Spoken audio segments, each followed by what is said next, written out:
Hey, it's me, Dr. D, once again, beginning of the the third week, March 17th of the third hour of 2025, the year we thrive, and it's called March. So here on March 17th, I thought let me go on for this week and share some of the thoughts that over the last week of my going out and taking care of my business. Some of you may know I have EY Production, and it's actually the parent of New Wave Consulting, as well as my nonprofit, the QOS Group. So today I'm coming to share what I feel is important for us to understand that words have meaning and words are creative. And there are different types of words. You have synonyms, homonyms, antonyms, and all the other nyms, including what homonyms say. And today, the word that came to mind is the word collaborate. You know, people really in the business industry, they use that word a lot, as they also among the gatherings they consider when you're talking to others that you're networking. Well, I learned that in actuality, instead of networking, we need to be net weaving. And we're going to talk about net weaving. As a matter of fact, I have mentioned that word and we're going to get into that. But today, we're going to get into the true understanding of what collaborate means. As a matter of fact, as always, I go to my best friend, which is Google. Oh, and by the way, these few moments of meditation is called language arts, okay? We're going to talk about words and the meaning of collaborate. And I looked it up, and one of the meanings, which is work jointly on an activity, especially to produce or create something. The true meaning is about collective action and output. Getting together now with a set of shared goals or drive to innovate and build as you grow and connect to create productivity. Also, collaborate, as I always go to the biblical reason, because our spirit, who we are, is really created by the Creator, which is the spirit of life. And it says, and the book that I go to get the biblical or the life meaning of collaborate is a book called the Bible. Don't let anybody mislead you, because the Bible is a recording of history of life. Just like other books have names, math books are math books and that sort of thing. So in learning life, you also have to have the main book of life, which is called the Bible. The world has what they call a history book. And to be honest with you, the Bible is his story on why he created life and what it is that life is supposed to be made of. So according to that, just one, there's a lot, but this one here I'm going to use is Amos 3:3. And it refers to, the verse is referring to how can we two walk together unless they agree. It emphasizes the importance of agreement and shared purpose for successful collaboration. or a harmonious relationship, whether between people or even with the spirit of who created us. So that is between God and humanity. So we have to really collaborate even with God, the creator, as we live as humans and collaborate with humanity so that we can create the environment of what life is truly meant to be. I want to tell you something. No matter what it looks like, and no matter what other humans say, no one was born to create havoc, to issue out sorrow, pain, and hurt to any other human being. Whoever does that, they're not really living the purpose of humanity. As a matter of fact, before I go any further, that reminds me of living in this world. I was given the charge to write a book as well. And it's not a novel.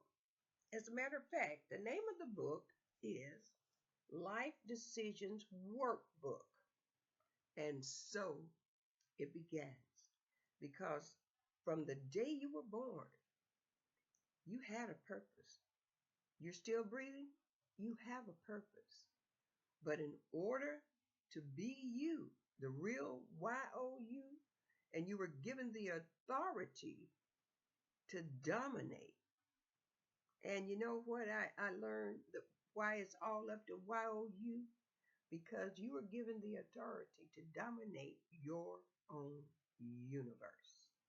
Because you were placed here on earth to do your part. And in it, I was shuffling through because it really isn't chapters, it's a book of content. Because your life is made up of content. And if you don't have it, I admonish you to get it. Just reach out to me and I'll be happy. Matter of fact, I'll be more than happy to share it with you because we've got things to do. As a matter of fact, we're going to go to a part of the content, which is under the title of There's a Checklist for Harmonious Living. Yes. And we are here to live harmoniously, not miserable. Even though things happen, the purpose of your being here is more for the harmony, which I'm going to read just a little bit. There's a checklist for harmonious living. It says love, joy, peace, patience, kindness, goodness, faithfulness, gentleness, self control. Happy are those that know that they need God in order to understand what these attributes of harmonious living is. Learn about your shall be's. And you can read that in Matthew.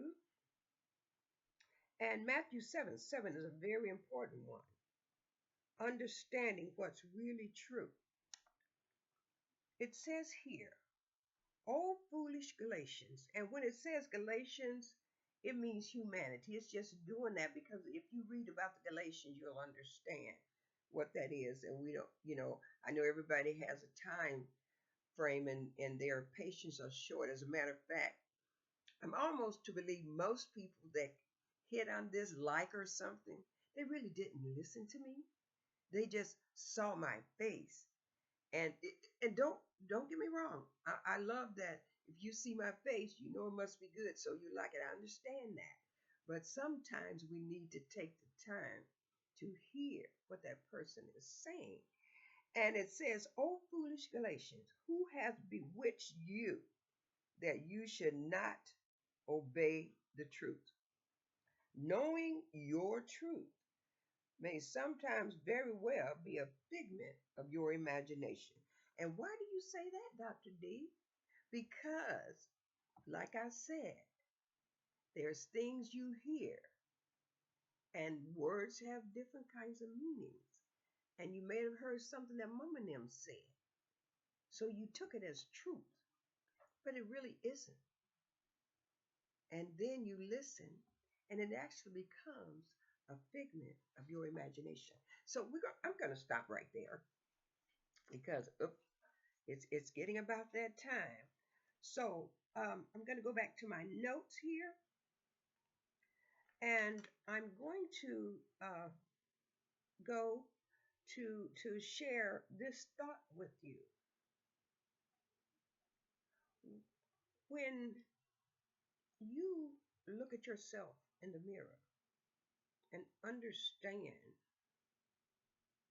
that you have a responsibility as you live, you know that there are thoughts that is etched in your mind to do something, to create, and you want to share it with others.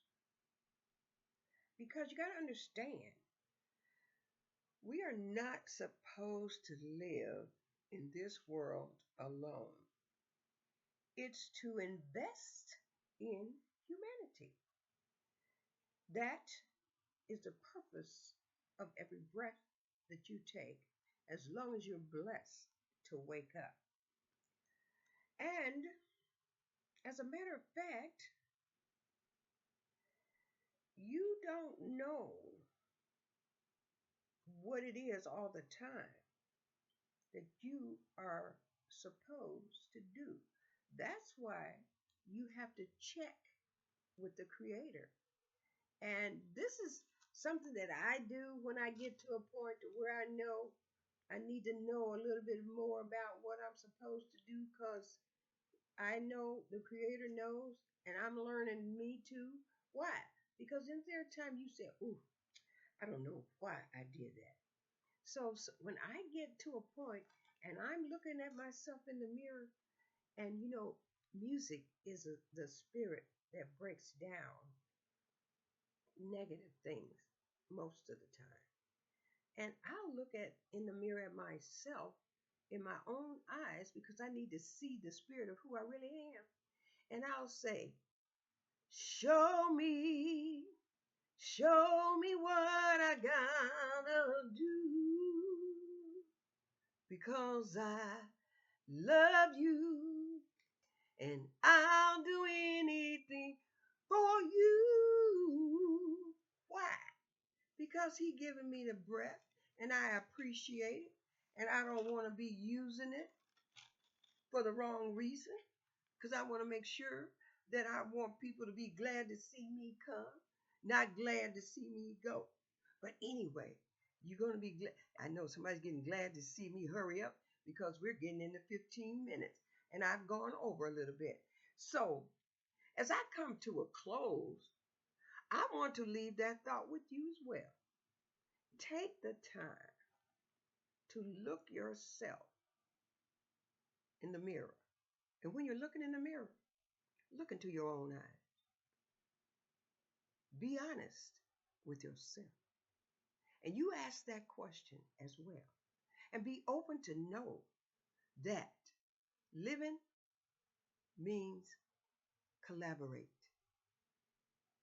with others, because you're not born to do what it is that comes to you all by yourself. Your knowledge plus someone else's knowledge creates results. And you want to make those good results. You know, this is what I want to leave you to know. It's better to have 1% of 100 people's efforts than to have 100% of your own. Because that is what collaboration is all about.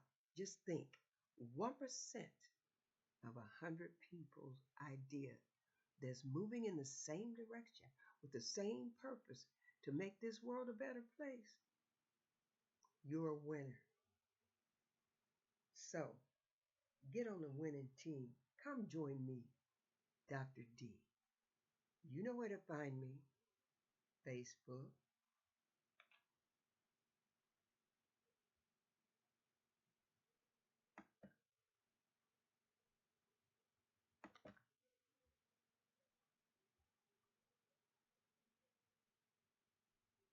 it's time to go.